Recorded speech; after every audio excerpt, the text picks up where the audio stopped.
Good afternoon. This webinar offers closed captioning. To enable closed captioning, click on the live transcript button below of your screen and choose your preferred method. Welcome to Empower Hour, hosted by the Chicago Department of Business Affairs and Consumer Protection. We encourage attendees to ask questions. Please use the chat box to send your questions. There will be a Q&A session at the end of the webinar. Also, Empower Hour is being recorded and will be available at youtube.com/Chicago BACP. And now turning it over to BACP Commissioner Ken Meyer. Thank you, Geraldine. Can you hear me loud and clear? Sounds great. Thank you. Hello, everyone, and welcome to the BACP Empower Hour, our first one of 2023. I'm Ken Meyer, Commissioner of the Chicago Department of Business Affairs and Consumer Protection. Our goal is to help businesses and consumers get the information they need to succeed by sharing advice and stories from our wonderful Chicago entrepreneurs. And since we are in the month of January, I don't just feel like March, we are, and it's month, to me, January is always about New Year's resolutions, which is in full swing. So today's guest, very appropriate for the month of January, is someone who's going to help us learn about opening up a business, being successful about a business, and also, more importantly, how we can all become a little more physically active as we go into 2023. So our guest today is Adrienne Farrell, owner and fitness coach at Brush Park Gym, which is located in the Lincoln Square neighborhood. So welcome, Adrienne. Thank you so much. So I think I'm going to kick it off, since it is January. We're just talking about New Year's resolutions. First and foremost, as we talk about New Year's resolutions, and by the way, just for our listeners today, I can go on and on about my big long list of my personal 2023 New Year's resolutions, which I think I've probably broken some or kind of bend the rules a little bit, or my goals. It's all good. But I'm just kind of curious to know about you, any resolutions you made, and your philosophy on New Year's resolutions. What I will quickly say about New Year's resolutions is that I don't believe in them. There is no one time in your life to be the fittest or the healthiest. I don't mind it being a nice reminder for people, but I don't want anyone to be set up for failure with it. And so as long as it is a reasonable goal, then I'm all for it. But I just want people to be careful taking too much on when it comes to health and fitness. That's a great answer. I appreciate that. Spoken actually really like a really good fitness coach, who often will say, let's not figure out the whole year. Let's just kind of break down that benchmark. What are you trying to do between now and maybe the end of February? Maybe you're going to try to do the St. Patrick's Day run or something, like a smaller chunk. So I appreciate that. Tell us a little bit more about yourself, how you got started in the fitness industry, and then we'll learn a little bit more about Brush Park. Sure. So I originally actually started as a teacher, as a special ed teacher. I taught for a long time. I was always interested in health and fitness. So I decided that I wanted to pursue a career change. I got my master's in exercise physiology from UIC. And originally I wanted to work with college athletes. So I did internships at Northwestern and UIC. I trained athletes. And then my partner and I decided to start having a family. And so I stayed home caring for our first child. And all of a sudden I needed to find a gym that I felt comfortable with my child. And so that's basically where the idea started. That's great. And now I think probably the most obvious question probably for a lot of us is, how did you come up with the name Brush Park? So the name Brush Park is a neighborhood in Detroit. So I wanted to signify to individuals that it's a neighborhood gym. And to me, it was a way to honor my family. So my grandparents and my parents are from Detroit. I wouldn't have the opportunities I have without them. And so it basically was a way for me to honor how they helped me get to where I am. Oh, that's great. So just full transparency, last night I was getting ready for today, and so I was kind of going over the questions, making sure I understood, and I was obviously Googling a little bit. And the first thing I was Googling was Brush. I mean, I knew you and I knew the gym. I'm like, Brush Park. Now I know Chicago really well. I'm born and bred in Chicago. And I'm like, Brush Park. And so I'm Googling it. I'm like, maybe it's like a little pocket park in the neighborhood. And I do remember something on Michigan pulled up, which I totally ignored, right? Like, no, I'm looking for the Brush Park. So I really appreciate you. Like, Yeah. I didn't delve deep enough in my Google.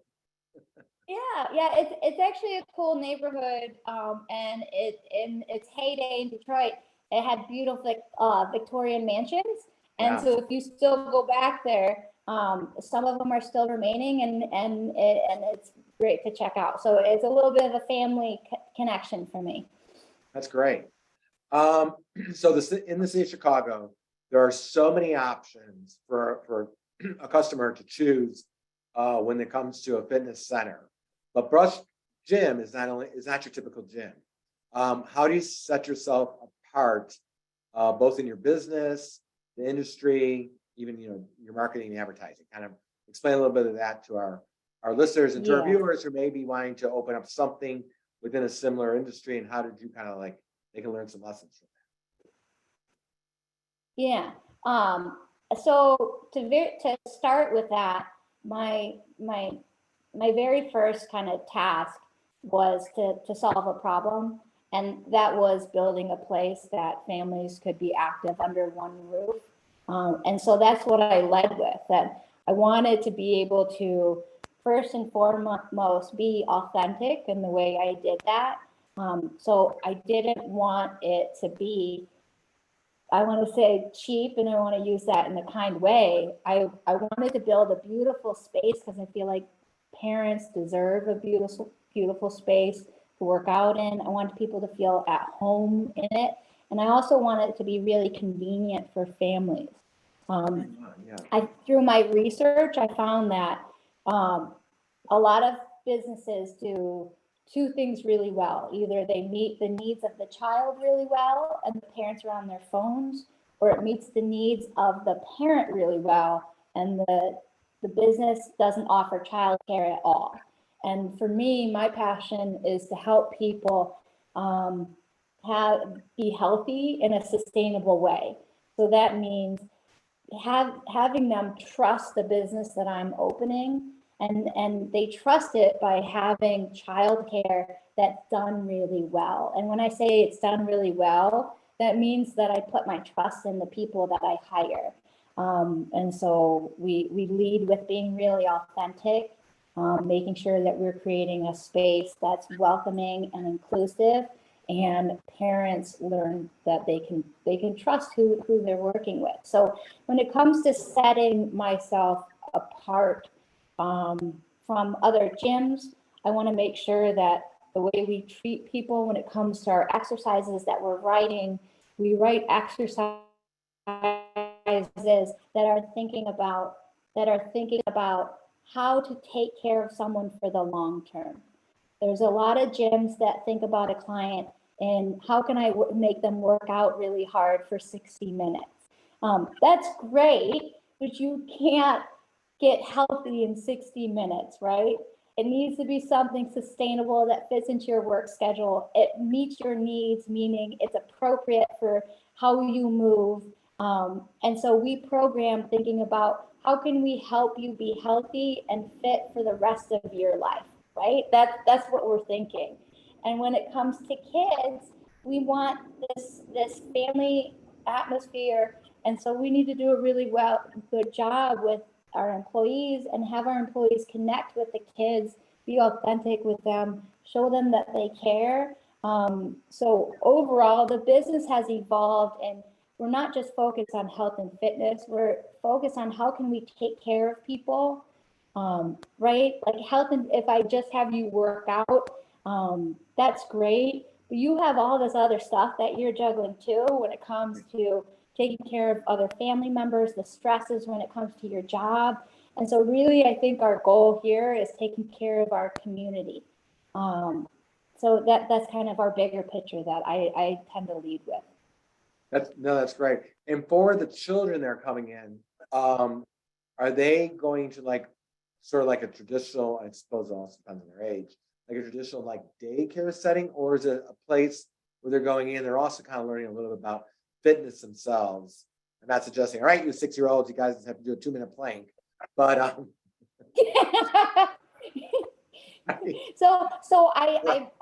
we have an indoor play space, and what I wanted to do was have a mix of unstructured active play, meaning the kids can move on their own and it's safe, and they can we have a climbing wall, we have a play structure that I challenged our architects to design because I wanted it to be beautiful.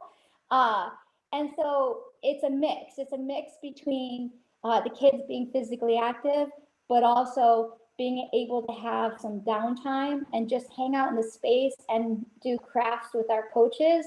Because a lot of our kids, we do aftercare too, and a lot of our kids have had a full day of school, and so they need to decompress.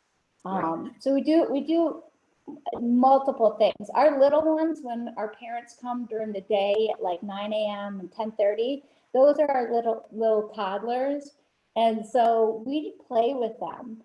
We have these little horses that they play on. We do stuff with a parachute. We do stuff with bubbles. And that's where we want to be careful, where we don't train kids to exercise, right? Like that's a modern thing that we have for adults in order to get them in shape. But our kids, we just want them to teach them about movement, right? We just want them to still remember that they should move frequently during the day, and that movement is fun. So there's no squats or bench presses in our kids' side. no 2-minute planks. Just teasing. I can't even see. I'm like, yeah, really, it's 30 seconds. Really, that seems like it was like 2 hours. So with this really unique and really kind of wonderful approach for parents who want to stay active, stay healthy, stay fit, also an opportunity so they don't have to worry about childcare at their house. They can actually, and it's probably really smart to bring the little person along, the child along, just so they can get acclimated. Good habits start early. So with your membership, what percent or like this like really unique niche in Chicago, like would you say that's like 80% of my clients really are coming in for this reason, or is a little bit of everything? I would say 95% of my members are coming in because they have children. Okay, interesting. So that's and really I also, so there's, I want to talk a little bit about inclusion when it comes to the fitness world. And unfortunately, when people think about that, they think that inclusion means including people who are not fit into their gym model, which is unfortunate.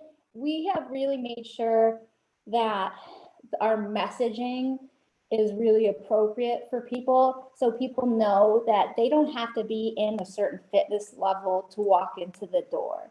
And so I'm really proud that a lot of our members who have joined are people who have never felt comfortable in a gym setting before, have felt really self-conscious about it, or have seen our equipment and felt like they're not strong enough or fit enough.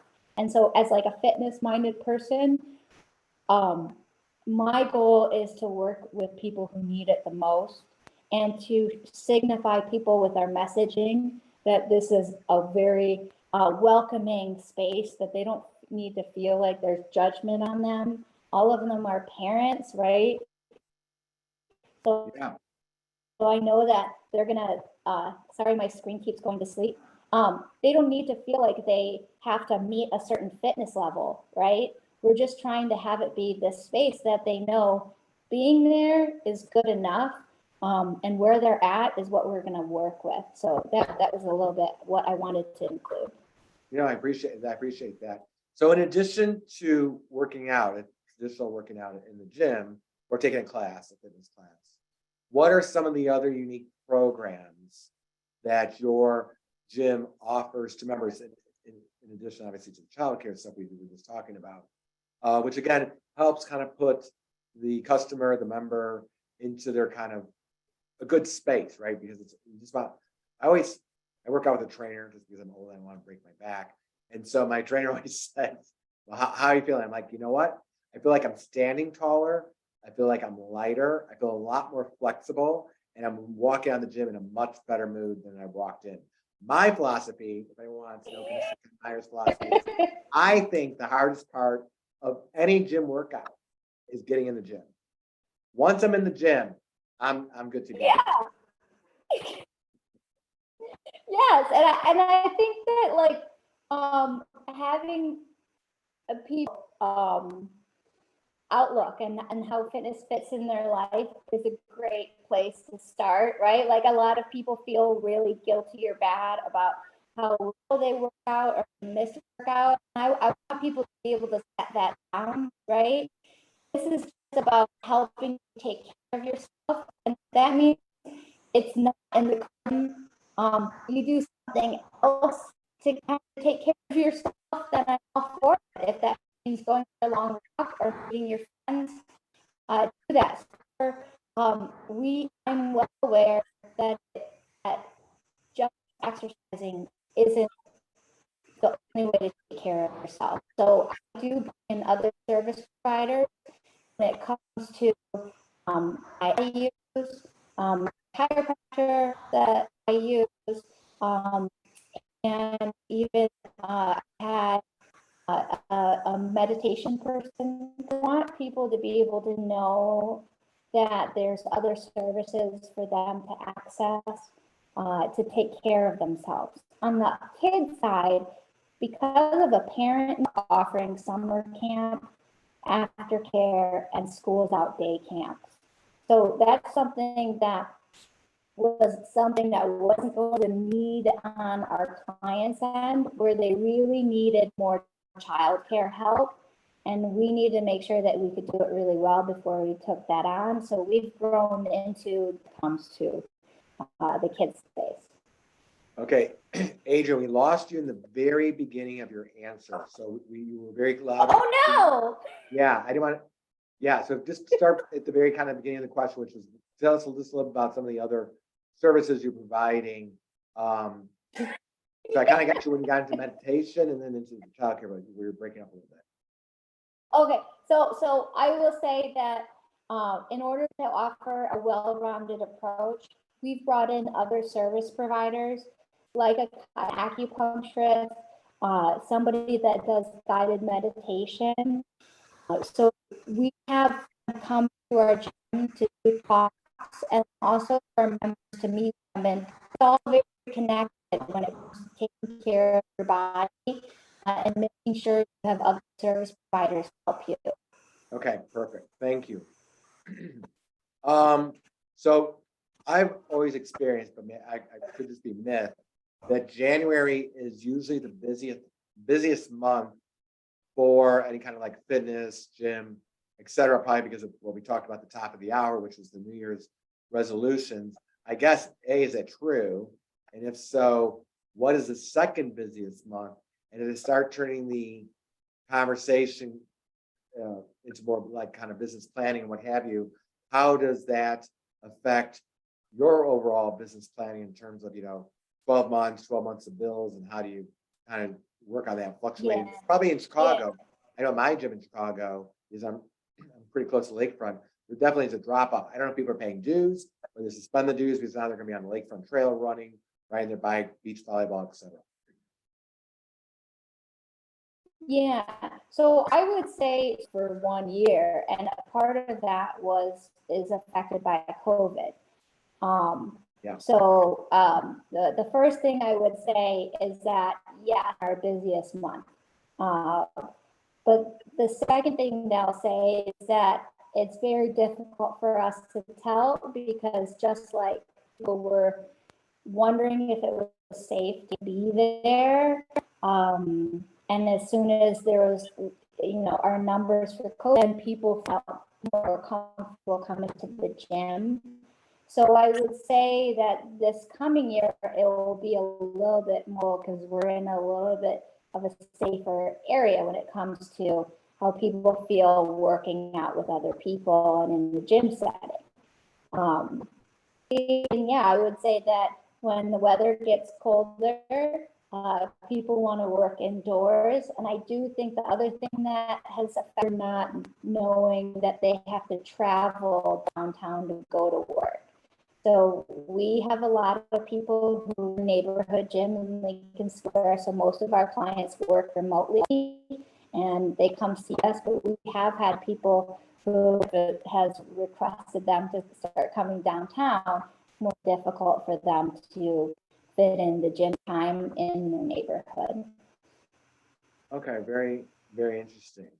Let me ask this question, kind of going through my mind. So with the COVID, as we're getting out of COVID, there were probably members in all gyms, including my own, where there's some members were just not quite ready, particularly last year in 2022, because people forget a year ago now, January 19, 2022, you had to have a face mask on to go anywhere indoors, all through January, all through February, released on March 1st, as well as proof of vaccination. So when you think back to that, I was going to the gym, I was vaccinated, I would have my mask on, what have you. But there's, I know my gym, this is the question we leave to you, there was always a group of members, probably a high percentage, that felt more comfortable in taking the virtual option. And so I kind of want to talk just for a moment for all of our viewers and other folks, if in fact kind of that bifurcated virtual option works in any part of your business planning today. So let me just kind of start with that. You're breaking just a little. What was the virtual question? I guess the first question is, does your gym, like, did you guys offer a virtual option? So if you can't come in for a Pilates class, or you can't come in for a yoga class, you can watch us on Zoom or virtually, or we have all virtual, what have you, or you can work with my trainer so-and-so virtually on your own. Yeah. Unfortunately, with the construction of our gym and the time of it. Oh. Hang on, you're breaking up. Hang on a second. Okay. Let me see if I can mute.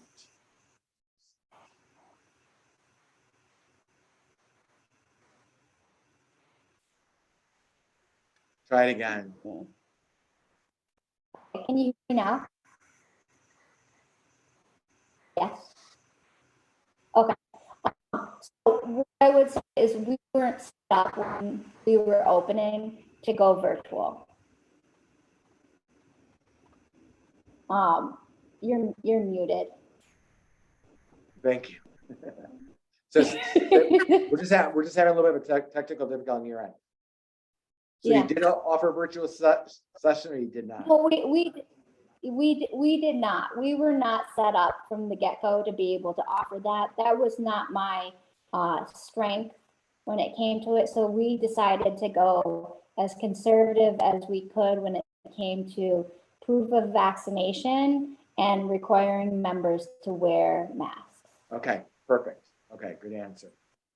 Social media has changed the way we see the world, and we're learning that social media has become a much needed tool for the success of small businesses, besides virtual classes. Can you explain your social media strategy, and has your strategy changed or stayed the same since the day you opened your doors? So I would say this is an area of improvement for me. I'm not a tech person. There is a lot of noise out there when it comes to health and fitness. Not all of them are helpful to people. So I would say that my strategy when it comes to social media is to be the common sense option when it comes to health and fitness, but not to add to all of the noise that's already out there. So that would be my response. I try to be really authentic, and we primarily just use it to allow people to see what our gym is like allow people to see what our values are when it comes to having an inclusive, welcoming space, and to communicate with people about our upcoming events and any changes to our schedule. So I would say social media is a tricky one. You want to use it, but you don't want to get completely absorbed with it. Yeah, I appreciate that answer. Let's change a little bit more now to the kind of the financial components of owning and operating a small business. And many of our attendees, and probably when we host a wide variety of webinars, when we host our small business expos, many of our attendees, the number one question is, how do they get capital? How did you seek capital to start your business that they can learn from? And how were you able to secure the capital to open your business? What were some of your initial financial obstacles? Yeah.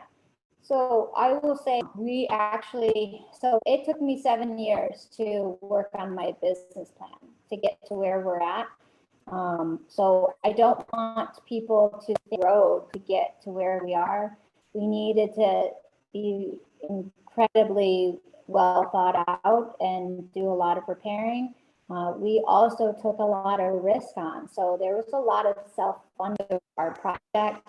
We spent about a year looking for a space that we felt like it was appropriate.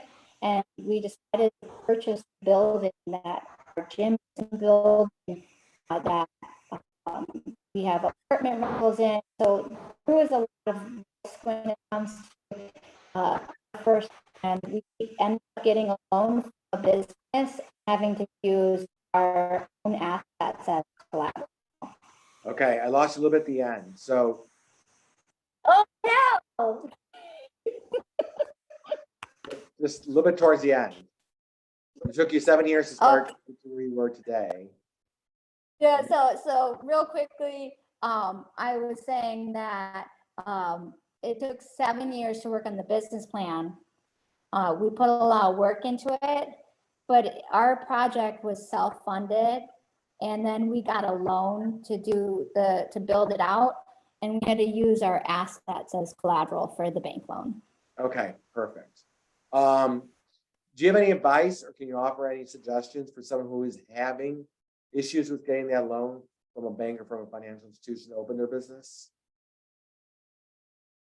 You know, I wish I did. The other owner of our business, my co-parent Abby, is in finance.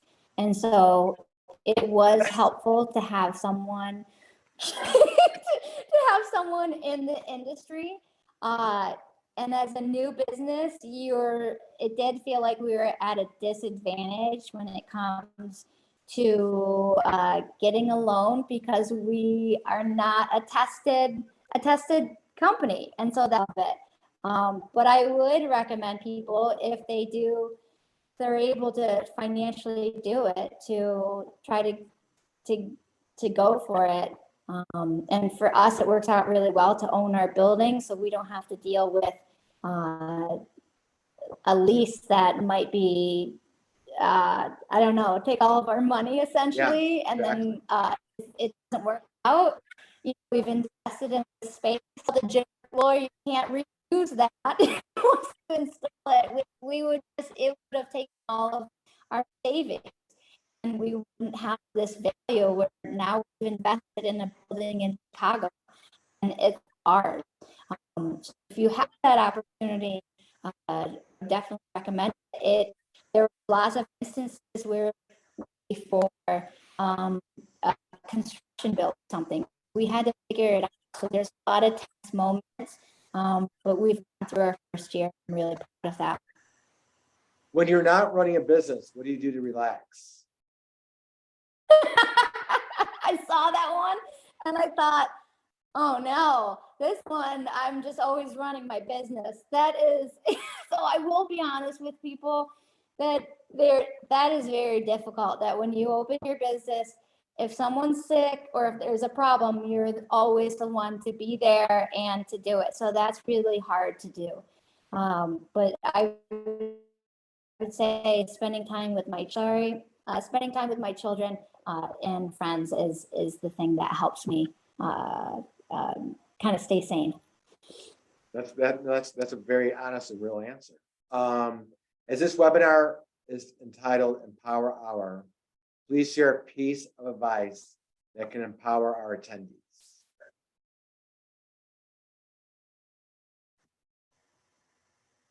Did you hear that okay? No, sorry. Did you ask me Okay. a question?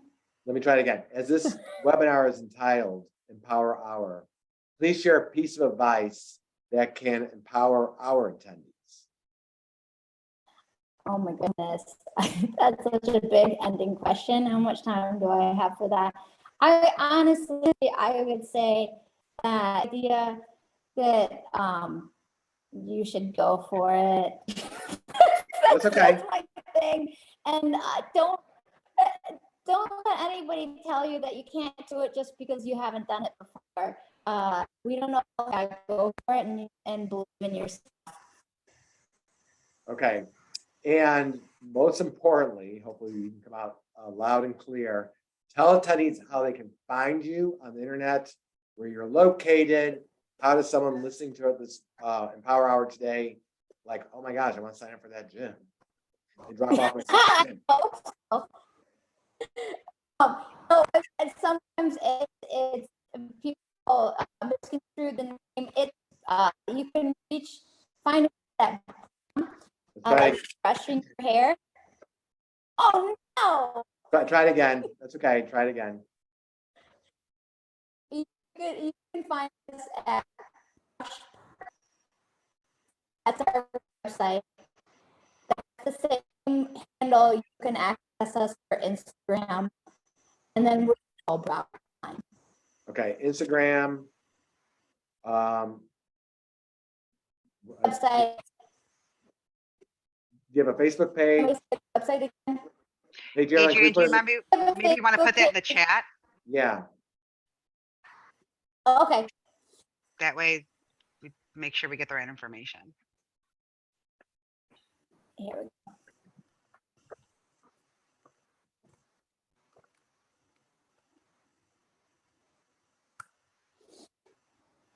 And that's www.brushparkgym.com, and it's at Brush Park Gym.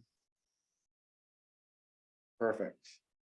If you have a few more minutes, we may want to take any questions from the audience. Geraldine, do we have any questions? Attendees, if you have any questions, if you could please put them in the chat, we'll give them a minute or so to put those questions in. We do have one. When did you realize you could turn your passion into a business? Can everybody hear me okay? Yes. Yes.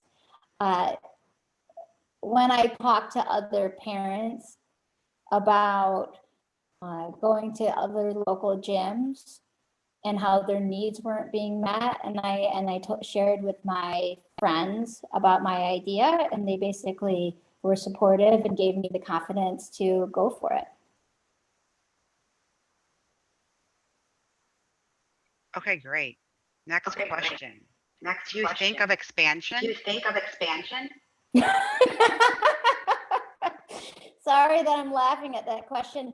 I still think that we have things that we need to fine tune at our current location. And I want to get it really right before we have another location. Okay, great. How do you find people to network with within your industry? Sorry, what was that question again? How do you find people to network with within your industry? You know, I primarily use the businesses on our street to to network. And when it comes to people in our industry, there can be a lot of range when it comes to quality, and so I want to make sure someone can trust. So it's usually a service provider I use personally. So it is when I say that we collaborated with a chiropractor or an acupuncturist, those are people that I've worked directly and I trust my own body with. And so that's the level of trust that I use, then collaborate with them on projects.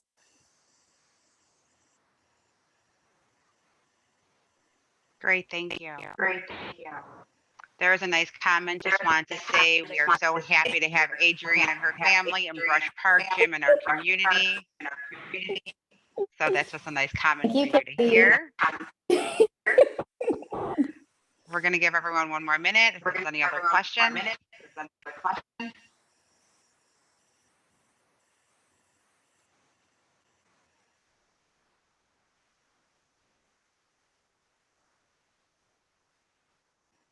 It looks like there is no other questions. I'm going to turn this back over to Commissioner Meyer to close out this great webinar. Wait, thank you, Carolyn. Adrienne, thank you very much for joining us today. Thank you for having me. Yeah, and for those viewers who want to join us, our next Empower Hour is Thursday, February 16th at 2 p.m. And please always visit us and sign up at chicago.gov/business education for all of our various resources. We offer 2 free webinars every week. In addition to the Power Hour, we have a lot of new exciting programming scheduled for this year. Adrienne, thank you very much. Thank you. An honor. So glad I worked out this morning. I feel so much better. Everyone have a terrific Thursday. Thanks for having me. Okay, thank you. You too. Okay. Thank you. Take care.